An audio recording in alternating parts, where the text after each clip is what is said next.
yau za mu gudanar da gasar rawa tsakanin Hamisu Breka, Auta MG, Sani Ahmad da kuma Prince wato Adam A Zango. Kai da ka da Allah Auta, ba da kai zan fara ba, shiga hayyacinka. Sani Ahmad,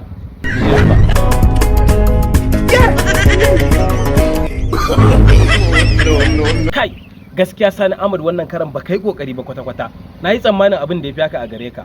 Ka samu 20%. Hamisu, mu je zuwa. Mini suna ni fa gaskiya mama. Wata ba Hamisu, ina sunan naka Brekan ka baro. Rawa ma ya gagare ka? Ka samu 25%. Auta MG sarkin gaggawa, lokacin ka yayi mu je zuwa.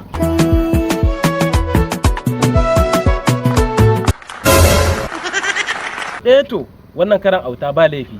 Ka dan yi kokari. Dan har ka samu 50%. Yanzu bari mu koma kan Prince. Karshen rawa kenan, baban Kannywood. Mu je zuwa Oga Adamu.